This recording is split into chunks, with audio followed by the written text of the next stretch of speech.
Hello दोस्तों, कैसे आप लोग। उम्मीद करता हूँ आप सभी लोग स्वस्थ होंगे और अच्छे होंगे। और पता होगा आप लोग का कि आपका सेकेंड टर्म एग्ज़ाम मार्च और अप्रैल में होने वाली है, जिसके लिए अपडेट मैंने पिछले वीडियो में ये वीडियो के माध्यम से आपको बता दिया हूँ। प्लीज़ आप लोग पढ़ते रहिए, क्योंकि मैंने आपको ये स्पष्ट कर दिया कि आप अफवाहों के बारे में मत रहिए। आपका सेकेंड टर्म का पेपर मार्च और अप्रैल के केस के हिसाब से होगा। ठीक, तो क्लास 10th का चैप्टर नंबर 2 आज स्टार्ट करने वाले हैं। क्लास 10th यूपी हो या सीबीएसई हो, क्लास 10th की फिजिक्स क्या पढ़ा जाएगा? क्लास 10th की फिजिक्स पढ़ा जाएगा। और जिसमें बता दूं, टर्म सेकंड का चैप्टर नंबर, टर्म सेकंड, क्योंकि पता होगा आप लोगों को कि टर्म फर्स्ट हो चुका है और टर्म सेकंड का पढ़ा जाएगा चैप्टर नंबर 2, जिसका आपको नाम वगैरह पता ही होगा, मैग्नेट। अगर यूपी बोर्ड की बात करें तो चुंबकीय क्षेत्र कहते हैं, और सीबीएसई बोर्ड वाले magnetic effect of electric current. CBSE की बात करें तो magnetic effect of electric current, ये आपके चैप्टर का नाम है। सीबीएसई बोर्ड में अगर बात करें यूपी बोर्ड की तो मैग्नेट मतलब होता है चुंबकीय, चुंबकीय गुण, या चुंबकत्व भी कहते हैं, या शॉर्ट फॉर्म में देख लीजिए ना, चुंबकत्व। क्या है? चुंबकत्व। यूपी बोर्ड वाले कहते हैं चुंबकत्व, और सीबीएसई वालों में जो चैप्टर का नाम है उसका नाम है magnetic effect of electric current, जिसके बारे में हम लोग पढ़ने वाले हैं। तो magnetic effect of electric current आज पढ़ने वाले हैं। ये आपके टर्म सेकंड का सेकंड चैप्टर, फर्स्ट टर्म की वीडियो और फर्स्ट चैप्टर की वीडियो आपको मिल चुकी है। ये सेकंड टर्म की, और ये फिजिक्स का अकॉर्डिंग टू दूसरा चैप्टर होगा आपके, अकॉर्डिंग टू फिजिक्स के अकॉर्डिंग दूसरा चैप्टर होगा। पहला चैप्टर इलेक्ट्रिसिटी था, जिसका वीडियो आपने देख चुका है। आज पढ़ने वाले हैं magnetic effect of electric current. बहुत मजा आने वाले दोस्तों, आप देखेंगे तो कहेंगे हाँ आज कोई चैप्टर हमने पढ़ा है, क्योंकि ये जो मैग्नेट है ना, मैग्नेट, ये मैग्नेट के बारे में, मैग्नेट को यूपी बोर्ड में चुंबक कहते हैं। तो कोई भी हो, चाहे यूपी हो चाहे सीबीएसई हो, जब से बचपन से हम लोग हैं ना और इतने बड़े हुए हैं, तो बचपन से यहाँ तक बार बार एक नाम आता है, चुंबक चुंबक चुंबक। अब ये चुंबक चुंबक तो नाम आता है, चुंबक को खूब लेके खेले होले हैं। अरे मोबाइल के स्पीकर में भी लगा रहता है, निकाल के उसको लगते हैं पूरा खेलने उलने। किसी सिक्का उक्का को चिपका लेते हैं उससे, किसी भी आयरन सबस्टांस को इसको इजीली क्या कर लेते हैं, हम अट्रैक्ट करा लेते हैं। तो चुंबक का यूज खूब किए हैं, लेकिन आज तक जाने नहीं है कि ये चुंबक होता क्या है, ये चुंबक होता क्या है, ये मैग्नेट होता क्या है, इसके बारे में हमने जाना नहीं, बस इसका यूज किया है। तो इसी की जानकारी देने के लिए आज हम यहाँ पर प्रेजेंट हुए हैं और आपको बताने वाले हैं कि चुंबक होता क्या है, मैग्नेट होता क्या है, इसकी प्रॉपर्टी क्या है, और उसके बाद चैप्टर की स्टार्टिंग किया जाएगा, जिसमें पहली टॉपिक आपको मिलेगी मैग्नेटिक फील्ड लाइंस। उसके पहले कुछ तो जानकारी मैग्नेट के बारे में हो जाए यार, कुछ तो बात मैग्नेट के बारे में हो जाए कि आखिर मैग्नेट है क्या। देखो, हर चीज़ की कहीं ना कहीं डेवलपमेंट हुआ होगा, डेवलपमेंट सबका होता है, सभी चीज़ों का। उसी तरीके से किसका हुआ होगा? मैग्नेट का भी हुआ होगा। हर चीज़ की उत्पत्ति होती है, कोई ना कोई कहीं से तो पैदा हुआ होगा, तो मैग्नेट भी कहीं ना कहीं से ससुराल पैदा ही हुआ होगा। तो इसका कहाँ से जन्म हुआ, इसका आविष्कार किसने किया भाई, इसका फादर कौन है, ये सब कुछ जान लेने के बाद ही स्टार्ट किया जाएगा चैप्टर। तो आइए आपको कहानी के माध्यम से मैं इसको समझाना चाहता हूँ कि मैग्नेट है क्या, इसको उत्पत्ति कहाँ से हुई। 800 BC में, 800 BC, अरे बहुत पहले की बात है, 800 BC में मैग्नेट की डिस्कवरी हुई। किसमें? 800 BC में। कोई पूछेगा मैग्नेट की डिस्कवरी कब हुई, तो बताइएगा 800 BC में मैग्नेट की डिस्कवरी हुई। और जो मैग्नेट की डिस्कवरी हुई, सोचो ना कितना बढ़िया चीज़ है। मैग्नेट की डिस्कवरी जिस टाउन से हुई, जिस शहर से हुई, उस शहर का नाम था मैग्नीसिया। उस शहर का क्या नाम था? मैग्नीसिया। यानी मैग्नीसिया नामक शहर से पहली बार मैग्नेट को 800 BC में देखा गया। ठीक, अच्छा, इसको पाया कहाँ गया भाई? ब्लैक ओर, आयरन का जानते हैं, आयरन देखे होंगे, लोहा, लोहे के आयरन के ब्लैक ओर से, ब्लैक ओर की बात हो रही है, काला कलर का जो होता है, आयरन के जो ब्लैक ओर की बात हो रही है, उसी ब्लैक ओर को कहा जाता है, आयरन के ब्लैक ओर को ही कहा जाता है क्या, मैग्नेट। आयरन का जो ब्लैक ओर होगा उसी को क्या कह देंगे, मैग्नेट कह देंगे। कब मिला, 800 BC में। किस टाउन से, मैग्नीसिया से। और यही जो ब्लैक ओर होता है मैग्नेट का, इसी मैग्नेट के ब्लैक ओर को आपको बता दो बाबू, तो लेडस्टोन कहते हैं। क्या कहते हैं, लेडस्टोन। याद कर लीजिए, लेडस्टोन कहा जाता है, चाहे यूपी हो चाहे CBSE हो। हाँ, मैग्नेट आयरन के ब्लैक ओर से पाया जाता है, जिसको लेडस्टोन कहते हैं। और ये मैग्नेटाइट नामक सबस्टांस में मिलता है। किसमें, मैग्नेटाइट। मैग्नेटाइट नामक सबस्टांस में लेडस्टोन पाया जाता है, जो आयरन के ब्लैक ओर के अंदर होता है। ये जो है ना मैग्नेट जो आपका है, थोड़ा सा मैं सोच रहा हूँ स्पेस बना लूँ। जो आपका मैग्नेट है ना, मैग्नेट भी अब दो आते हैं। देखो आजकल तो सब चीज़ें दो हो गई हैं, एक नेचुरल एक आर्टिफिशियल। आर्टिफिशियल मतलब बना बना, आर्टिफिशियल मतलब जिसको हम लोग क्या करते हैं, बनाते हैं। जिसको हम लोग क्या करते हैं, बनाते हैं, वो होता है आर्टिफिशियल। नहीं, लोग कहते हैं कि क्या आर्टिफिशियल हंसी हंस रहे हो, मतलब बनावटी हंसी। मतलब कैसा, बनावटी हंसी, देखावटी हंसी। तो आर्टिफिशियल मतलब वही बनावटी और देखावटी। तो देखो, जो मैन मेड होगा वो आर्टिफिशियल होगा, और जो प्राकृतिक मिलेगा, नेचुरली मिलेगा, वो नेचुरल मैग्नेट होगा। तो मैग्नेट की अगर बात हो, कोई पूछेगा सर मैग्नेट कितने टाइप से, तो बताइएगा दो। पहला कौन सा भाई, नेचुरल, और दूसरा कौन सा, आर्टिफिशियल। आर्टिफिशियल मतलब जो बाजारों में बिकता है, बना बनाया, ठीक। और नेचुरल मतलब जो नेचुरली पाया जाता है, ठीक। तो जो ये मैंने आपसे बात किया था मैग्नीसिया नामक टाउन से, वो सब कुछ नेचुरल था। आयरन के ब्लैक ओर से लेडस्टोन जिसको कहते हैं, उसी मैग्नेटाइट सबस्टांस होता है, उससे मिलने वाला जो मैग्नेट होता है वो नेचुरल मैग्नेट होता है। और ये क्या होता है, जो नेचुरल मैग्नेट होता है वो नेचर में अकर करता है, ठीक। ये तो नेचुरली आप पा गए, चलो इसको नेचुरली पा गए। कहाँ से पाए भाई, लेडस्टोन से पाए। कोई पूछेगा कहाँ से, तो लेडस्टोन से पाए। लेडस्टोन का मतलब क्या, मैग्नेटाइट। मैग्नेटाइट नामक सबस्टांस से चलो हमने नेचुरली मैग्नेट को प्राप्त कर लिया। अब सर बात ये बताइए कि आर्टिफिशियल का है, आर्टिफिशियल मैग्नेट अगर बनाना है तो इसका कैसे बनाएंगे भाई। तो आर्टिफिशियल मैग्नेट बनाने के लिए जो आर्टिफिशियल मैग्नेट होता है वो निपर मैग, एक आपको सबस्टांस का नाम बना रहा हूँ, निपर मैग। निपर मैग नामक सबस्टांस से क्या होता है, आयरन मैग्नेट का फॉर्मेशन होता है। किससे, निपर मैग। निपर मैग नामक सबस्टांस से आर्टिफिशियल मैग्नेट बनता है। अगर ये आपको नहीं मिलता है, अगर निपर मैग आपको नहीं मिलता है, तो आप क्या करिए, एल्युमिनियम, निकल और कोबाल्ट को कंबाइन करा लीजिए। किसको किसको, एल्युमिनियम, निकल और कोबाल्ट को। तो आप क्या कर सकते हैं, आर्टिफिशियल बनाने के लिए एल्युमिनियम, निकल और कोबाल्ट को मिलाएंगे, तो इससे मिलाने पे तो तैयार होता है वही आर्टिफिशियल मैग्नेट होता है, ठीक। इतना तो समझ गए होंगे। अब सर आप बार बार मैग्नेट कह दिए, तो आखिर इनमें क्या गुण है, इनमें क्या प्रॉपर्टीज है, इनमें क्या प्रॉपर्टीज है, ये लोगों से कैसे अलग है कि आप इनको मैग्नेट का नाम दे दिए। तो भाई इनके पास एक प्रॉपर्टी है, किसकी, अट्रैक्शन की। क्या, अट्रैक्शन। अट्रैक्शन को हिंदी में कहते हैं आकर्षण। क्या, आकर्षण। जैसे होता क्या है ना कि इनके पास एक प्रॉपर्टी, ये सबको अपनी तरफ अट्रैक्ट कर लेते हैं। जैसे लड़कियां हैं, लड़कियां जब मेकअप वगैरह करके बाहर निकलती हैं तो लड़कों को कैसे अट्रैक्ट कर लेती हैं, उसी तरीके से मैग्नेट है। बिल्कुल, मैग्नेट भी क्या करता है ना कि जितने आयरन की चीज़ें हैं उन सब को इजीली अपनी तरफ क्या कर लेता है, अट्रैक्ट कर लेता है। तो एक ऐसा सबस्टांस जिसके पास एक ऐसी प्रॉपर्टी होती है जो आयरन को या कोई भी चीज़, ऐसी जितनी भी चीज़ें मिलेंगी जिनको इजीली अपनी तरफ क्या करता है, अट्रैक्ट करने की प्रॉपर्टी रखता, आकर्षित करने की क्षमता रखता है। समझ गया मैग्नेट क्या है ना। तो मैग्नेट एक तरीके से आप कह सकते हो नेचुरल सबस्टेंस है।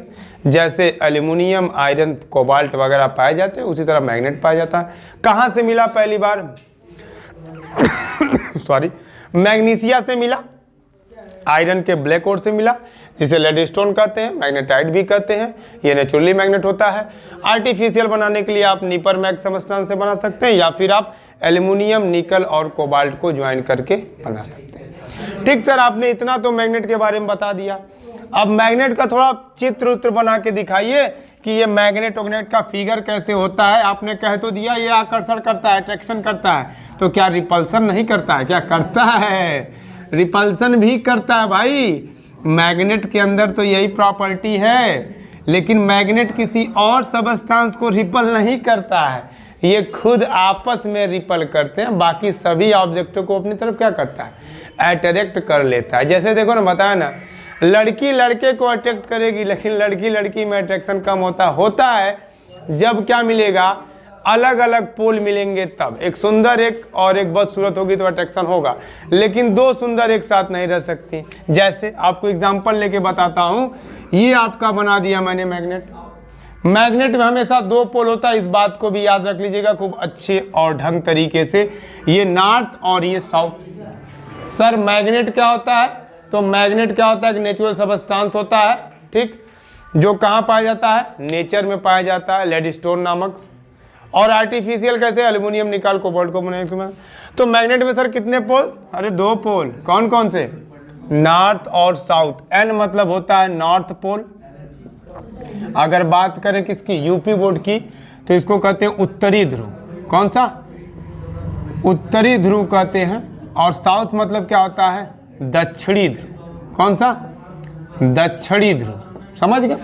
ये आपका हो गया नॉर्थ पोल, एक आपका हो गया साउथ पोल, एक आपका हो गया उत्तरी ध्रुव और एक आपका हो गया दक्षिणी ध्रुव। ठीक, समझ गए? अब होता क्या बेटा, आप इसके पास किसी भी एलिमेंट्स को लाओगे तो उसको ये इजीली क्या कर लेंगे? अट्रैक्ट कर लेंगे। ठीक है, ये तो अट्रैक्ट कर लेंगे ना। लेकिन अब सर दो पोल हो गया, तो दो पोल हो गया तो ये बताइए सर नॉर्थ साउथ से ना अट्रैक्ट होगा? हाँ, आपने सही कहा कि नॉर्थ और साउथ का अट्रैक्शन होगा। आप ये कह दीजिए सर क्या नॉर्थ और नॉर्थ का अट्रैक्शन होगा? अरे नहीं होगा, जिंदगी में नहीं होगा। होगा क्या? रिपल्सन होगा।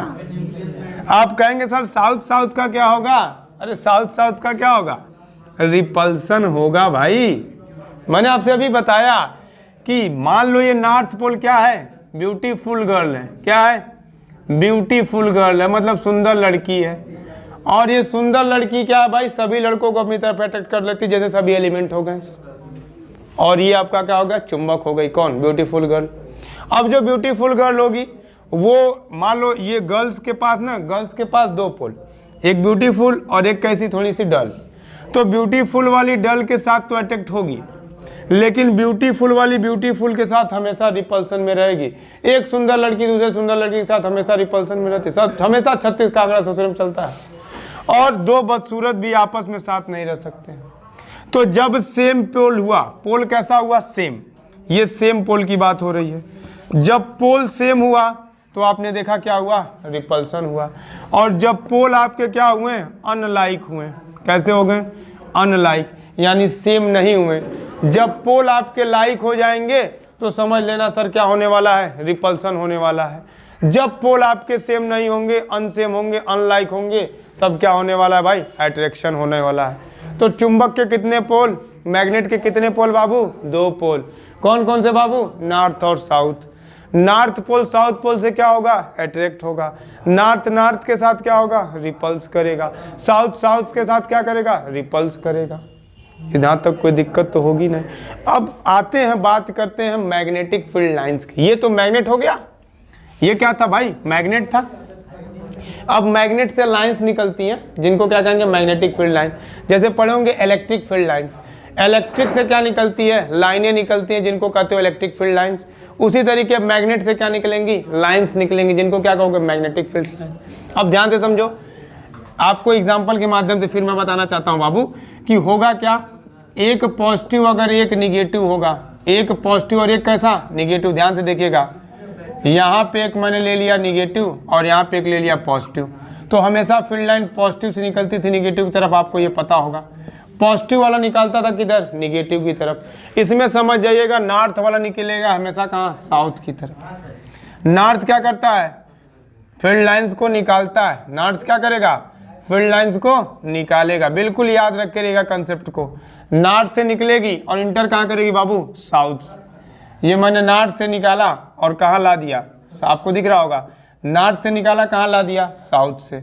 तो साउथ की तरफ क्या होंगी, आएंगी, साउथ की तरफ क्या होंगी बाबू, आएंगी। देखो साउथ की तरफ मैंने ला दिया, साउथ की तरफ हमेशा क्या करना, लाना, और नॉर्थ से निकालना। तो मैग्नेटिक फील्ड लाइंस कहाँ से निकलेगी, नॉर्थ से। कहाँ आएगी, साउथ में। लेकिन इंटरनली ये यहाँ पे नहीं हुआ था, इलेक्ट्रिक फील्ड लाइन में सिर्फ आउट गोइंग हुई थी, अपवर्ड से पॉजिटिव से निकली, निगेटिव की तरफ गई थी। लेकिन आपने ये नहीं पढ़ा था कि सर निगेटिव से दोबारा पॉजिटिव गई, ये पॉसिबिलिटी नहीं थी। लेकिन मैग्नेट में ये होता है, नॉर्थ से निकलेंगी जरूर, साउथ की तरफ जाएंगी भी जरूर, लेकिन वापस साउथ से घूम के इनवर्ड कहाँ जाता है, नॉर्थ की तरफ। ये मैग्नेट की प्रॉपर्टी है। जो मैग्नेटिक फील्ड लाइंस होती हैं वो दो प्रकार से होती हैं, आउटवर्ड में नॉर्थ टू साउथ और इनवर्ड साउथ टू नॉर्थ। मतलब बाहरी क्षेत्र में कहाँ जाएंगी भैया, नॉर्थ मतलब क्या, उत्तर, और साउथ मतलब दक्षिण। यानी बाहर उत्तर से दक्षिण और भीतर दक्षिण से उत्तर। जो आपकी चुंबकीय क्षेत्र रेखाएं होती हैं, मैग्नेटिक फील्ड लाइंस होती हैं, वो कहाँ, बाहर कैसे, नॉर्थ से साउथ, और अंदर कैसे, साउथ से नॉर्थ। तो ये क्या करती है, क्लोज्ड लूप बनाती है। अच्छा, इनकी प्रॉपर्टी क्या क्या होती है आप अगर समझ गए होंगे तो मैं सोचता हूँ अब इसको इरेज कर लिया जाए और मैं आपको प्रॉपर्टी लिख के अभी इसका स्क्रीनशॉट दे देता हूँ। लेकिन उसके पहले मैं आपको इतना फिर बता देना चाहता हूँ, हुआ क्या था ना, ओस्टवार्ड साहब थे। कौन, ओस्टवार्ड, ये साइंटिस्ट हैं। ओस्टवार्ड साहब ने क्या किया, उन्होंने पहले सर्वप्रथम ये इलेक्ट्रिक फील्ड के बगल में मैग्नेटिक फील्ड को लाने की कोशिश की थी। उन्होंने क्या किया था, बता दूं आपको एक कहानी के माध्यम से। किसी भी सर्किट में क्या करंट प्रोवाइड हो रहा था, किसी भी सर्किट में क्या करंट प्रोवाइड हो रहा था। अब जब सर्किट में करंट प्रोवाइड हो रहा था तो वहां पे एक कंपास नीडल को ले गए। किसको, कंपास नीडल, यानी सुई को। किसको, सुई को। अब जब कंपास नीडल को उस तार के पास ले जा रहे थे तो वो नीडल बार बार नॉर्थ और साउथ डायरेक्शन में रुक रहा था। समझिएगा, ये कहानी है 1777 से लेके 1851 तक। ये पूरा ओस्टवार्ड साहब का जो पूरा प्रोसेस चला था, समझ जाइएगा, ओस्टवार्ड साहब का जो प्रोसेस चला था वो 1-2 साल में कंप्लीट नहीं हुआ। 1777 से लेकर 1851 तक इन्होंने क्या किया था, इस प्रोसेस को किया था। और इसमें इन्होंने किया क्या था पता है ना, कि जैसे मान लो किसी सर्किट में इलेक्ट्रिक फील्ड लाइंस जा रही है। इलेक्ट्रिक फील्ड लाइंस कहाँ होगी भाई, जहाँ इलेक्ट्रिक होंगी, जहाँ करंट होगी। ये suppose that electric field lines इस सर्किट में जा रही है।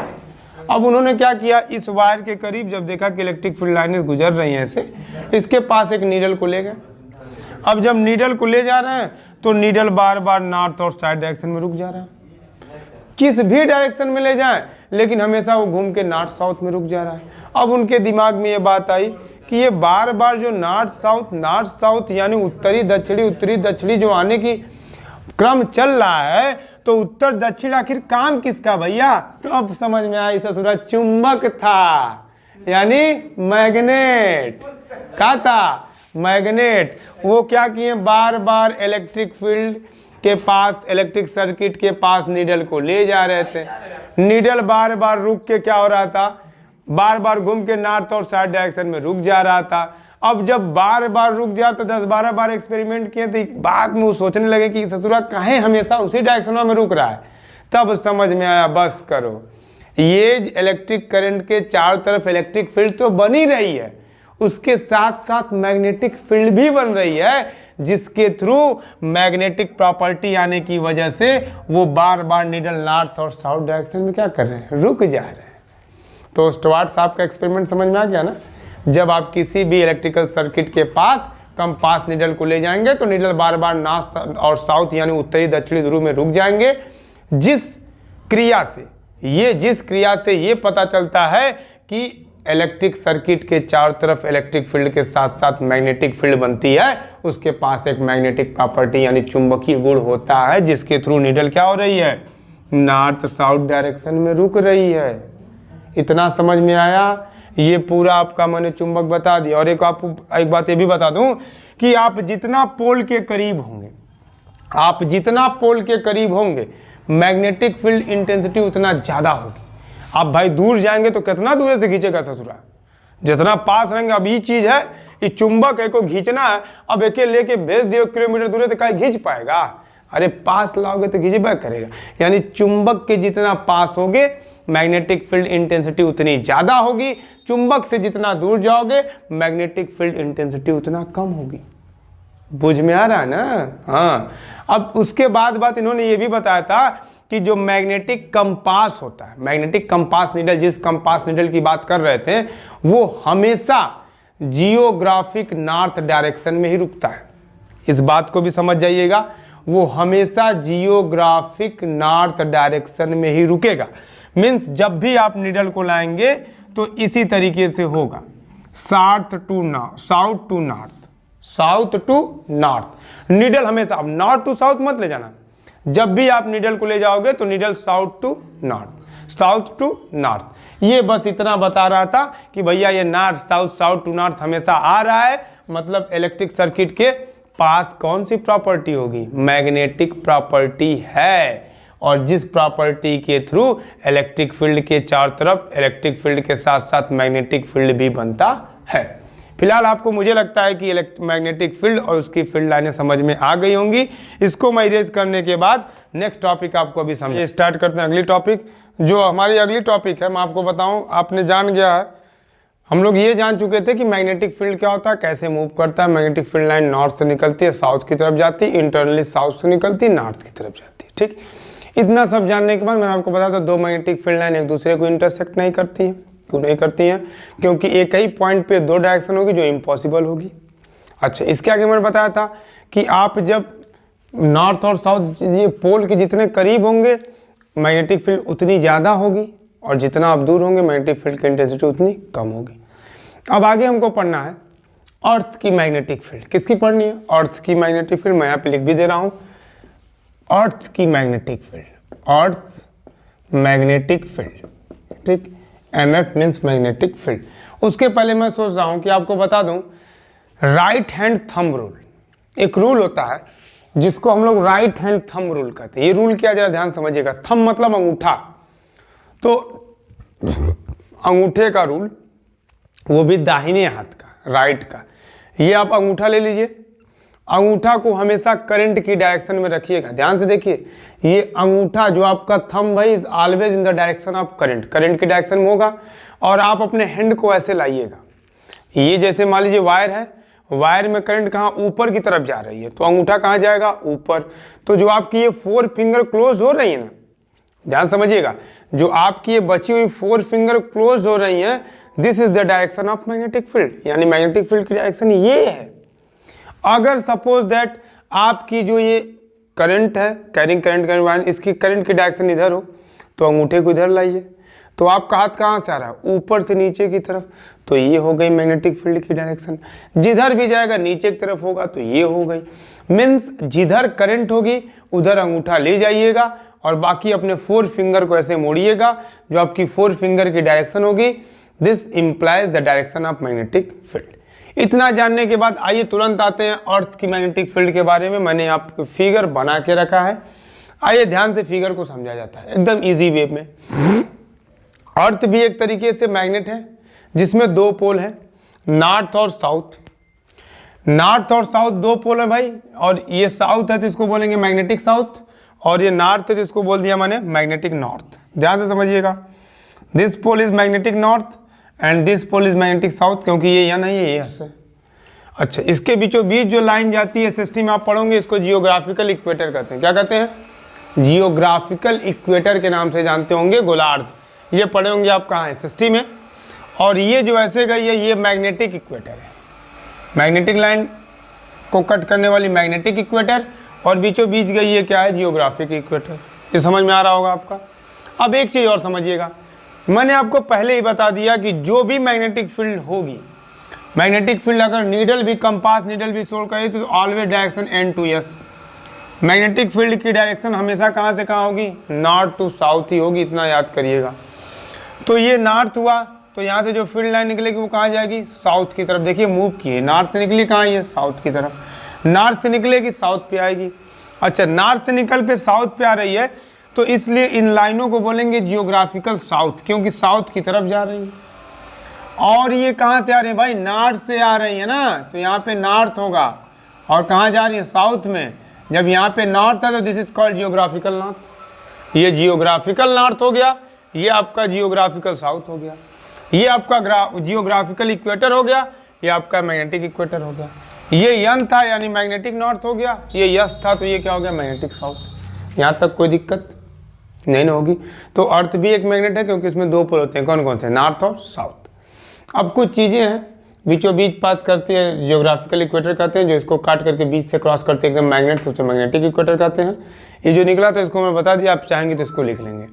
अब एक चीज़ मैंने यहाँ पे लिखा, मैग्नेटिक इंक्लिनेशन। एग्जाम में 1 नंबर में पूछा जाता है, बस 1 नंबर में पूछा जाता है मैग्नेटिक इंक्लिनेशन। क्या लिख के रखा है, ध्यान समझिएगा। The field lines usually dip toward और come out of the earth surface, यानी वो फील्ड लाइन जो अर्थ सरफेस से निकले या अर्थ सरफेस की तरफ डिप करे, या अर्थ सरफेस में जाए या अर्थ सरफेस से निकले एट सम एंगल, किसी न किसी एंगल पे निकलेगी भाई ना। मैग्नेटिक फील्ड लाइनें जो निकलेंगी, आप बताइए यहाँ से मैग्नेटिक फील्ड लाइनें निकल रही तो यार विदाउट किसी एंगल निकल रही है। तो मैग्नेटिक फील्ड लाइनें नॉर्थ से निकल रही, साउथ की तरफ जा रही, ये अर्थ का ही आपका समझ रहे मैग्नेटिक पोल है।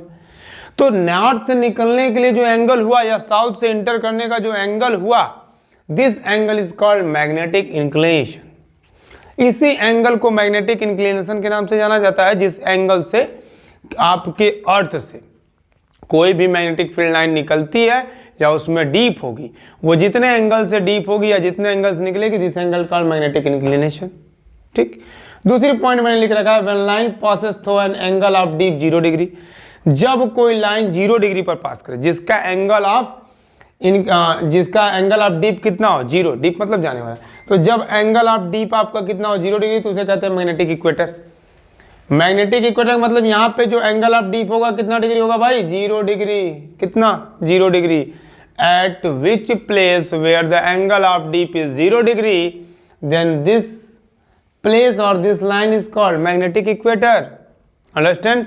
तीसरा पॉइंट मैंने लिख के रखा है कि the deviation of compass reading, compass बताया था ना, कंपास नीडल होता है, तो जो उसमें डेविएशन होता है रीडिंग में, from the direction of compass reading from the direction of true geographical north is called magnetic declination.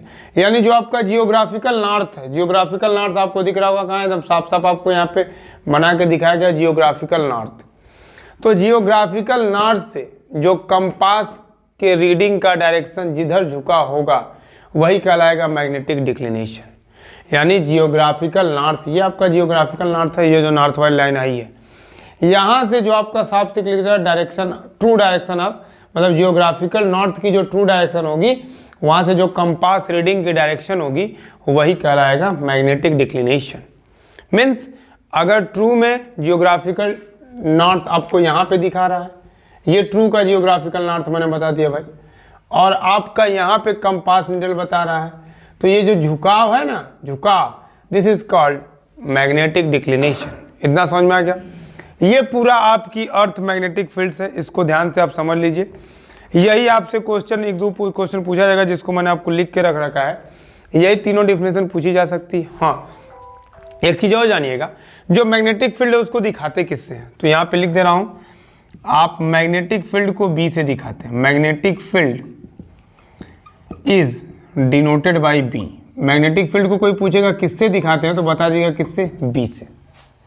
SI unit क्या होती है, तो SI unit of magnetic field is Tesla, और टेस्ला को दिखाते किससे हैं, टी से।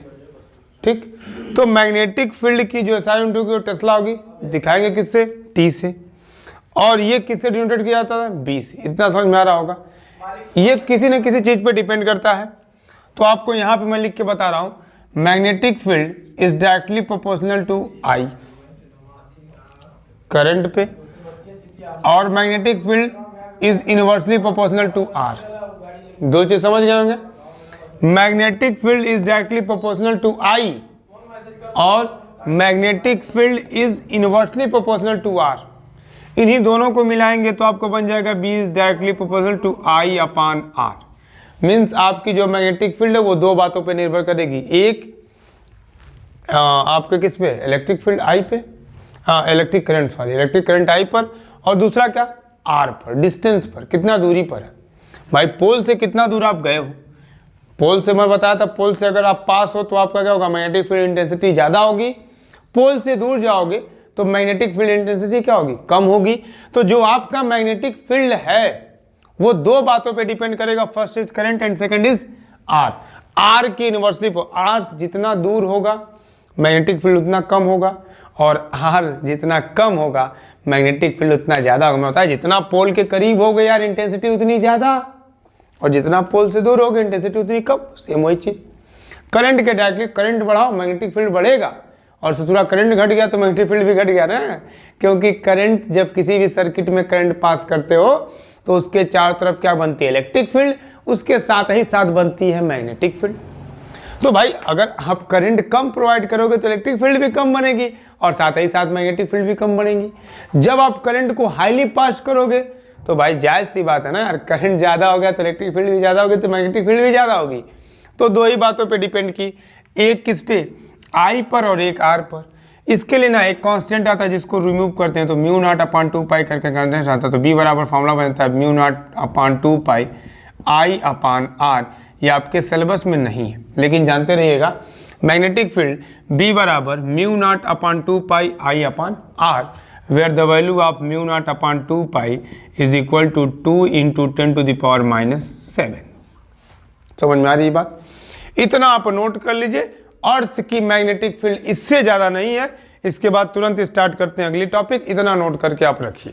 अगली टॉपिक है आपकी magnetic field due to a current carrying solenoid. एक सोलेनाइड, ये सोलेनाइड नाम आ गया, नया नेम आपके लिए, कि मैग्नेटिक फील्ड आप समझिए, पीछे आपको मैग्नेटिक फील्ड बता दिया गया है। किसी मैग्नेट के चारों तरफ बनने वाला जो फील्ड होता है वो मैग्नेटिक फील्ड कहलाता है। इवन इलेक्ट्रिक करंट जब पास करता है तो इलेक्ट्रिक करंट भी कोई पास करता है, उसके दौरान उसके चारों तरफ जो फील्ड बनता है इलेक्ट्रिक फील्ड के साथ साथ मैग्नेटिक फील्ड भी बनता है। उसी में आपको बताएंगे सोलेनाइड, लिखा करंट कैरिंग सोलेनाइड, ठीक, सोलेनाइड के चारों तरफ बनने वाला मैग्नेटिक फील्ड। सोलेनाइड क्या होता है, पहली बात तो यही हमको जानना पड़ेगा। पहली बात तो हम ये जानने चाहिए सोलेनाइड क्या होता है, उसके बाद हम बताएंगे सोलेनाइड क्या होता है। आप सभी लोग सिलेंडर देखे हो, सिलेंडर, सिलेंड्रिकल शेप, जैसे ये देख लो, कोई जैसे मान लो ये चीज़ है ना, ये बिल्कुल सिलेंड्रिकल शेप में है, अंदर से देखो बिल्कुल कैसी खोखली होगी और ऊपर चारों ओर से पैक होगी। ये सोलेनाइड शेप का है। जो रील आता है, रील सोलेनाइड शेप का बिल्कुल होता है। जो पुलिया वगैरह गांव में लगती है वो भी सोलेनाइड शेप की होती है, अंदर से खाली और ऊपर से भरी हुई, ठीक। अब ये क्या होगा ना सोलेनाइड, यही सोलेनाइड है सिंपली। इसके ऊपर क्या करेंगे, आप तांबे के तार को लपेट देंगे। जब किसी भी आप सिलेंडर वाले शेप पर, किस पर, सिलेंड्रिकल शेप पर तांबे के तार को लपेट देंगे तो वही बन जाता है आपका क्या, सोलेनाइड। बिल्कुल आसान है, समझ जाएंगे। ये भी आपका सोलेनाइड है, मार्कर जो है इसके ऊपर तांबे के तारों को लपेट दीजिए तो वो बन गया सोलेनाइड। सोलेनाइड सिंपल यार, जो आप देखो पंखा वगैरह में बाइंडिंग वगैरह, पंखा में हमारे बाइंडिंग होता है, ठीक। तो बाइंडिंग होता है तो सफ़ेद कलर की एक क्या आती है, पैड आती है, पैड यानी दफ्ती होती है, वो कागज़ की होती है। उसके ऊपर क्या करेंगे, उसको ऐसे सिलेंड्रिकल टाइप मोड़ देंगे, सिलेंड्रिकल शेप यानी बेलनाकार में मोड़ देंगे। बेलनाकार मोड़ने के बाद उसके ऊपर क्या करेंगे, तांबे के तारों को खूब लपेट देंगे। तो लपेटने के बाद वहाँ से क्या होगा, मैग्नेटिक फील्ड प्रोड्यूस करने लगता है वो तांबे के तार आपके पंखे के अंदर मैग्नेट होता है, बताऊंगा आपको अभी आगे इसी में। तो वही क्या होता है, सोलेनाइड होता है। बिल्कुल आप समझ जाइएगा। मैं आपको फिगर के माध्यम से अगर बताऊं तो ये आपका हो गया, देखिए सिलेंड्रिकल, ये जो शेप मैंने बनाया ये सिलेंड्रिकल शेप बना दिया। अब इसके ऊपर क्या करेंगे, ऐसे तांबे के तारों को खूब लपेट दीजिए। तो आपने तांबे के तारों को जो सिलेंड्रिकल के ऊपर लपेटा, यही कहलाता है क्या, सोलेनाइड। सोलेनाइड को यूपी बोर्ड वाले बोलते हैं परिनालिका। जरा ये भी समझ जाइएगा, क्या बोलते हैं, परिनालिका। तो परिनालिका के चारों तरफ चुंबकीय क्षेत्र कितना होगा। परिनालिका क्या होता है, किसी बेलन के ऊपर जब आप तांबे के तार को लपेट देंगे, किसी भी सिलेंड्रिकल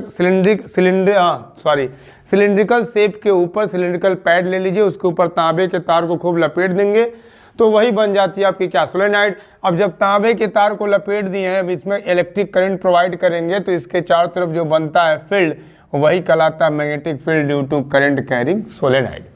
जब तक इसमें करंट प्रोवाइड नहीं करेंगे तब तक मैग्नेटिक फील्ड नहीं आएगी। एक बात तो कंफर्म हो गई है, आगे लिख के रखा हूँ वही आपको बताने के लिए, लेकिन उसके पहले ये चीज़ तो कंफर्म आप जान चुके होंगे कि जब तक किसी इलेक्ट्रिकल अप्लायंस में इलेक्ट्रिक करंट प्रोवाइड नहीं होगा तब तक उस अप्लायंस के अंदर मैग्नेट का कोई गुण नहीं आएगा।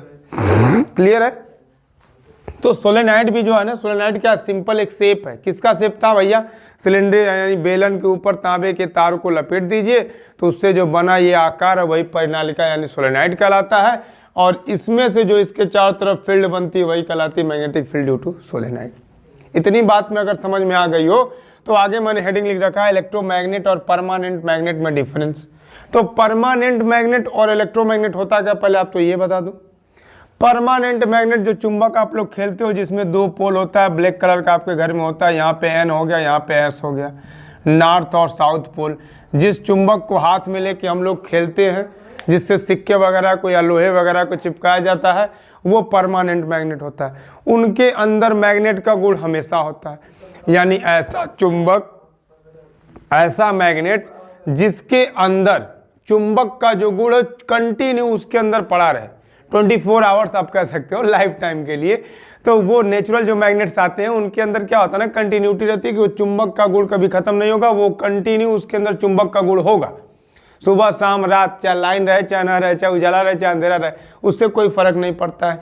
वो क्या होते हैं? परमानेंट। परमानेंट नाम समझे गए हो ना, एक परमानेंट मार्कर आता है जिससे लिख दो तो साफ में नहीं होगा, मतलब एक बार बन गया तो वो परमानेंट रहेगा, उसके अंदर क्या मैग्नेट का गुण। इलेक्ट्रोमैग्नेट क्या होता है भैया? इलेक्ट्रोमैग्नेट इलेक्ट्रिक सर्किट में होता है, इलेक्ट्रिकल अप्लायंस में होता है। When we provide electric current in any circuit then there is a field around the circuit is electric field and other is magnetic field। मतलब मेरे कहने का मतलब ये यूपी बोर्ड वालों, जब किसी सर्किट में आप करंट यानी धारा प्रवाहित करते हैं तो उस दौरान उस अप्लायंस के चारों तरफ क्या बनता है? विद्युतीय क्षेत्र बनता है। विद्युतीय क्षेत्र के साथ साथ करंट यानी धारा का मान ज़्यादा होने से उसके अंदर एक और गुण आ जाता है जिसको चुंबकीय गुण कहते हैं। वो किसी चीज़ को अपनी तरफ क्या करता है? अट्रैक्ट करता है।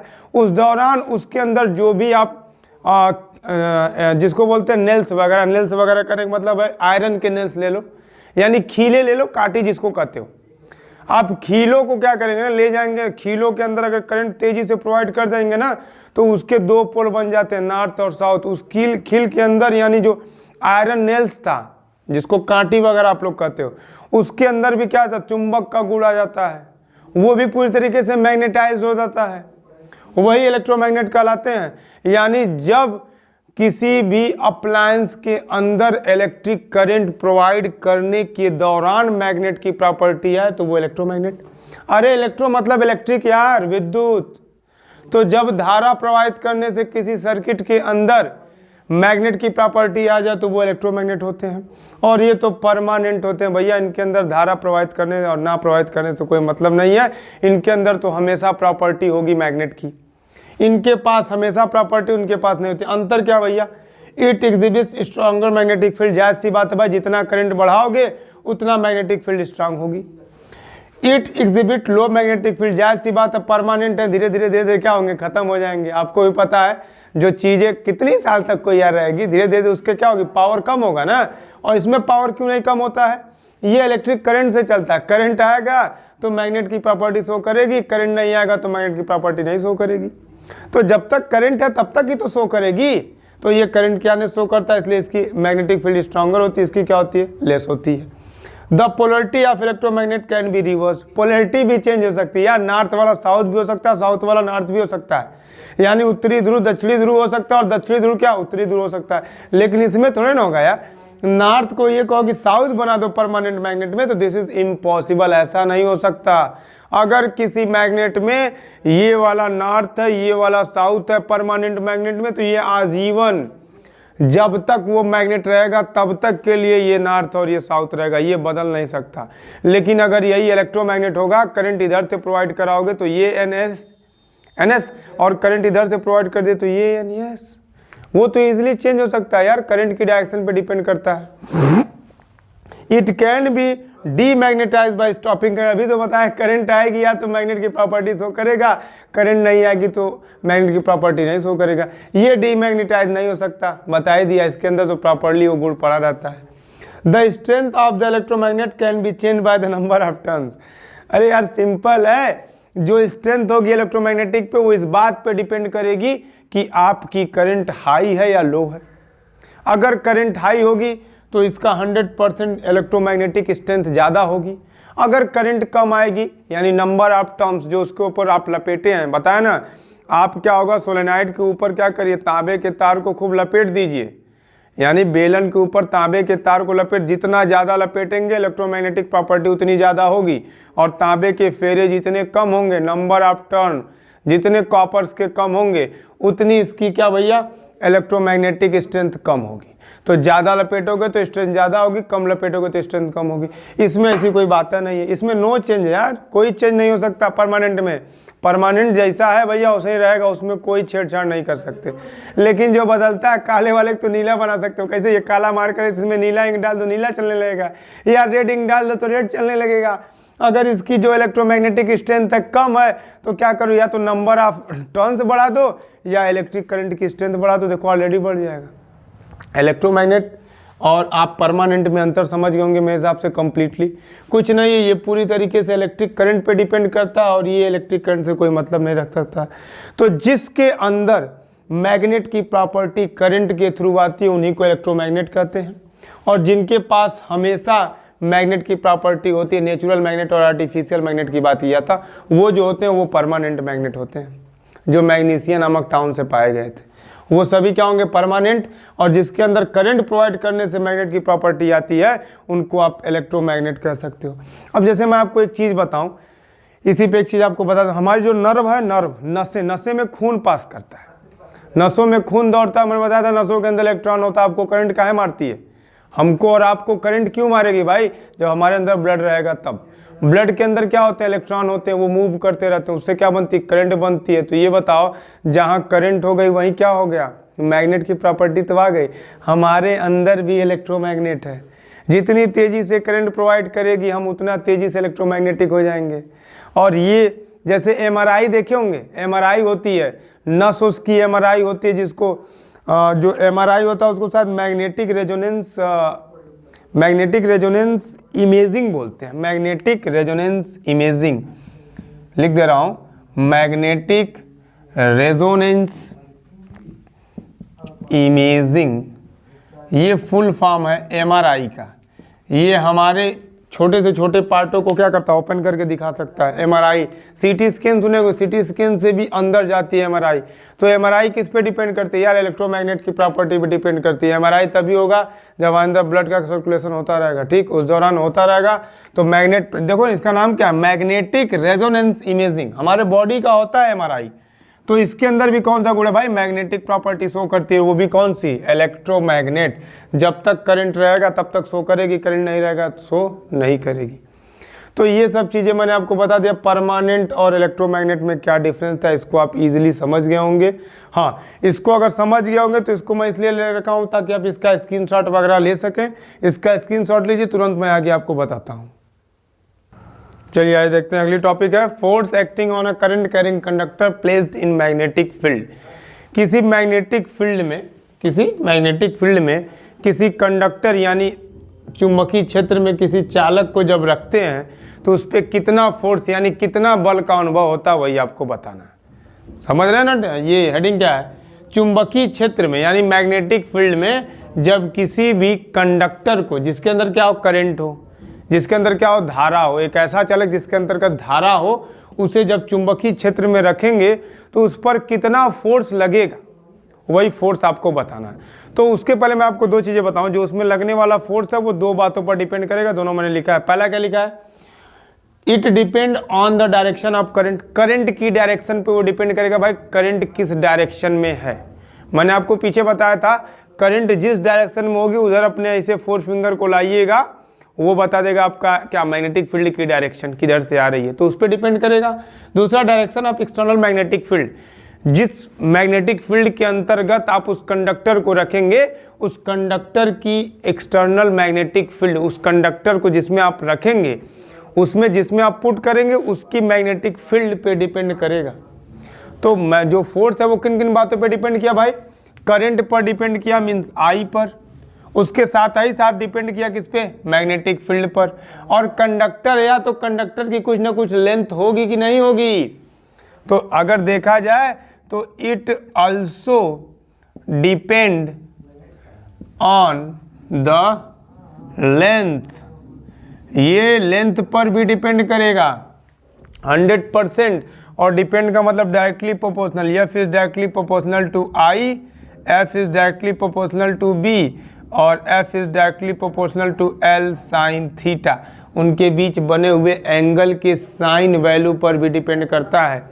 This is first, this is second, this is third. और आप कह सकते हो from first, second and third, F is directly proportional to IBL sine theta and there is a formula of force F बराबर IBL sine theta. Write this formula in your notebook. बहुत बेहतरीन formula आपको मिला है, F बराबर IBL sine theta. किसी भी conductor को जब आप मैग्नेटिक फील्ड के अंदर रखेंगे तो उस पर लगने वाला जो फोर्स होगा वो F बराबर कितना होगा, IBL साइन थीटा। कैसे आया? जो लगने वाला फोर्स है वो करंट पर डिपेंड करेगा, साथ ही साथ एक्सटर्नल मैग्नेटिक फील्ड पर डिपेंड करेगा ही करेगा। और मैंने आपको तीसरी पॉइंट लिखवाया, it also depend on the length of conductor. So these 3 factors which affecting the force, यही 3 फैक्टर होंगे जो आपके बल को क्या करेंगे, मतलब बल को बदलेंगे या बल को बढ़ाएंगे या घटाएंगे, ये नहीं 3 पे डिपेंड करता है। और तीनों के क्या है, अनुक्रमानुपाती है। जब तीनों एफ ही के तो मैंने तीनों को एफ कर दिया और प्रोपोर्शनल हटाते तो कांस्टेंट लाएंगे। मान लिया कि कांस्टेंट बराबर कितना, कांस्टेंट यानी नियतांक लिख दे रहा हूँ, कांस्टेंट बराबर कितना 1, नियतांक को कितना लिख दिया मैंने, ए लिख दिया ना यार। तो यह बराबर फार्मूला मिल गया IBL साइन थीटा। समझ रहे ना, फोर्स की असाइनमेंट क्या होती है, न्यूटन होती है। अब एक आपको पढ़ना है फ्लेमिंग लेफ्ट हैंड रूल, जरा ध्यान समझिएगा। एक आपको पढ़ना है फ्लेमिंग लेफ्ट हैंड रूल। यहाँ पे मैंने फिगर बना रखा है, फिगर थोड़ा सा कठिन था, अगर फिगर मैं बनाता तो शायद समय ज़्यादा लग जाता। और बनाना क्या, हाथ है यार, हाथ तो सबके पास है। तो नाम देखिए ना, AJ फ्लेमिंग साहब। नाम क्या है, AJ फ्लेमिंग। एक साइंटिस्ट थे जिनका पूरा नाम क्या है, AJ फ्लेमिंग। और AJ फ्लेमिंग साहब ने अपना एक रूल दिया था, AJ फ्लेमिंग साहब ने अपना एक रूल दिया था किस पे, मैग्नेटिक फील्ड की डायरेक्शन निकालने के लिए। मैग्नेटिक फील्ड की डायरेक्शन निकालने के लिए AJ फ्लेमिंग साहब ने अपना एक रूल दिया, जिस रूल को हम लोग फ्लेमिंग लेफ्ट हैंड रूल के नाम से जानते हैं। देख लीजिए, by this he give Fleming left hand rule. याद करिएगा, राइट और लेफ्ट में कंफ्यूज मत होइएगा। तो जो AJ फ्लेमिंग साहब थे उन्होंने एक रूल दिया to find the direction of magnetic field. चुंबकीय क्षेत्र की दिशा निकालने के लिए उन्होंने एक रूल दिया, जिस रूल को हम लोग फ्लेमिंग के लेफ्ट हैंड रूल, लेफ्ट मतलब दाएं हाथ के नियम के नाम से जानते हैं। इन्होंने बताया आप अपने दाएं हाथ के नियम, दायां अपना सॉरी बायां ना, लेफ्ट मतलब बायां, ये दायां ये बायां। तो बाएं हाथ को लीजिए और बाएं हाथ में क्या करिए ना, अंगूठा, फर्स्ट फिंगर, मिडल फिंगर, तीनों को एक दूसरे के एकदम बिल्कुल 90 डिग्री पर रखिए। देखिए, ये अंगूठा, ये फर्स्ट फिंगर और ये तुम्हारे जो सेकंड फिंगर, मिडल फिंगर जिसको कहते हैं, तीनों कैसे डिग्री पर होंगे, 90 डिग्री पर होंगे। तीनों बिल्कुल कैसे, म्यूचुअली परपेंडिकुलर होंगे। ये भी बात याद रख लीजिएगा, मैं यहाँ पे लिख दे रहा हूँ, all 3 components are mutually perpendicular. ये भी इन्होंने बताया था कि जब आप इसको रखिए तो तीनों कैसे हो, म्यूचुअली परपेंडिकुलर हो। अब हाथ नहीं मुड़ा तो मैं मार्कर की मदद से आपको दिखा दूं कि ये जैसे आपका अंगूठा हो गया, ये वाला मार्कर आपकी फर्स्ट फिंगर हो गई, ठीक। और ये जो आपका था ना भैया, ये आपका क्या हो गया, मिडल फिंगर हो गई। अब ये देखिए, इन्होंने फ्लेमिंग का जो लेफ्ट हैंड रूल है इसी नियम पे चलता है, बिल्कुल आपको दिख रहा होगा। ये जो है आपका मोशन की डायरेक्शन है। देखिए ऊपर जो अंगूठा है, अंगूठा जो आपका है, थंब जो है वो आपकी मोशन की डायरेक्शन शो करेगा कि जो आपका कंडक्टर है कहाँ मोशन कर रहा है। उसके बाद ये आपका फील्ड बताएगा, मैग्नेटिक फील्ड जो आपकी फर्स्ट फिंगर थी, और जो आपका ये मिडल फिंगर थी वो करंट की डायरेक्शन बताएगी। सिंपल समझ गए होंगे ना, तीनों एक दूसरे कैसे म्यूचुअली परपेंडिकुलर होंगे। तो उसी तरीके से अगर आप समझ गए तो आपको बताऊं कि ये जैसे आपका लेफ्ट हैंड रूल है जो फ्लेमिंग का, इनके अकॉर्डिंग क्या था कि जो आपका अंगूठा होगा वो कंडक्टर की क्या बताएगा, मोशन बताएगा। उसके साथ ही साथ ये आपकी मैग्नेटिक फील्ड बताएगी फर्स्ट फिंगर। जो आपका ये मिडल फिंगर है ये डिनोट करेगा आपका क्या, करंट की डायरेक्शन। तो जब करंट और ये आपका मोशन सही डायरेक्शन में होगा तो जो फर्स्ट फिंगर होगी वो डिनोट करेगी क्या भैया, मैग्नेटिक फील्ड। ये देखिए ना, फील्ड, मोशन, करंट, सिंपल आपको ग्राफ के माध्यम से समझा दिया हूँ। ये आपको मुझे लगता है मैग्नेटिक फील्ड और फ्लेमिंग का लेफ्ट हैंड रूल समझ में आ गया होगा। अगर आप इसको समझ गए होंगे तो इसका स्क्रीनशॉट लीजिए, क्योंकि अगली टॉपिक बहुत बेहतरीन है जिसका नाम है इलेक्ट्रिक मोटर। तुरंत आपको फिगर बना के समझाता हूँ, ये पहले आप इसका स्क्रीनशॉट लेके इसको नोट करिए अपने नोटबुक में।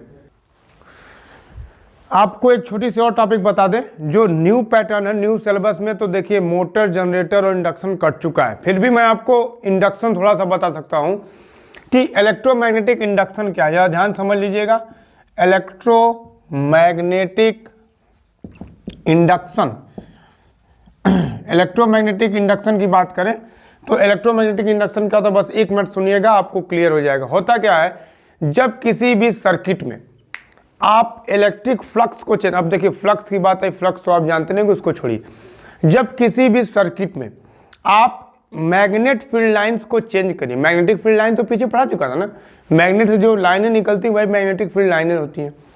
तो जब किसी आप सर्किट के मैग्नेटिक फील्ड लाइंस को चेंज करेंगे तो उनको चेंज करने से क्या होता है ना, उस सर्किट के अंदर एक ईएमएफ इंड्यूस होता है, इलेक्ट्रोमोटिव फोर्स। तो जब ये इलेक्ट्रोमोटिव फोर्स इंड्यूस होगा तो इसी के थ्रू क्या होती है, उसमें करंट इंड्यूस्ड हो जाती है। क्या, करंट इंड्यूस्ड होती है।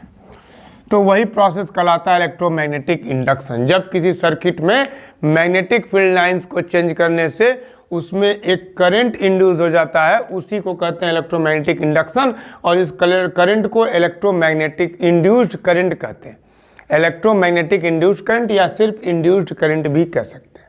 ठीक, बस इतना समझिएगा कि मैकेनिकल एनर्जी को, किसको, मैकेनिकल एनर्जी को अगर आपको इलेक्ट्रिकल एनर्जी में कन्वर्ट करना है, मैकेनिकल एनर्जी को इलेक्ट्रिकल एनर्जी में कन्वर्ट करने के प्रोसेस को भी इलेक्ट्रोमैग्नेटिक इंडक्शन के नाम से जाना जाता है, जिसकी खोज माइकल फैराडे साहब ने की थी। एक साइंटिस्ट थे, बहुत फेमस साइंटिस्ट है माइकल फैराडे। माइकल फैराडे ने इलेक्ट्रोमैग्नेटिक इंडक्शन को बताया था। इन्होंने बताया था the phenomena in which we can change mechanical energy into electrical energy. कैसे करते, मैंने आपको बताया कि जब किसी आप मैग्नेटिक फील्ड लाइन से छेड़छाड़ करके उसको ज़्यादा या कम करेंगे तो मैग्नेटिक फील्ड लाइंस की छेड़छाड़ करने की वजह से जो उस सर्किट में करंट इंड्यूस्ड होगी, that's called induced current, and this process is called electromagnetic induction. And now we change mechanical energy into electrical energy. फिलहाल आपका ये चैप्टर तो खत्म हो चुका है। अगर इसका कटा हुआ पोर्शन कोई ये चाहता है कि मुझे सर मोटर और जनरेटर भी समझना है, तो मोटर और जनरेटर की 2 अलग अलग वीडियो मैं बनाया हूँ, जिसका लिंक मैं आपके डिस्क्रिप्शन में दे दूंगा, उसमें आप जाके उसको देख सकते हैं। मोटर जनरेटर आपके सिलेबस से कट गया है, उसका वीडियो मैं अलग से बनाया हूँ, जिसका लिंक मैं आपके डिस्क्रिप्शन में दे दूंगा, उसको जाके आप देख सकते हैं। ठीक, ये आपका सेकंड चैप्टर खत्म। और मुझे लगता है कि आपका ये फिजिक्स का जो टर्म सेकंड के जो भी दिक्कत थी, ये दोनों चैप्टर को मैंने आपको दे दिया। पढ़ते रहिए अच्छे से। मैं जल्द ही न्यूमेरिकल की सीरीज लेकर आने वाला हूँ, पहले और दूसरे चैप्टर पे। तब तक के लिए बहुत बहुत धन्यवाद आपको जुड़ने के लिए।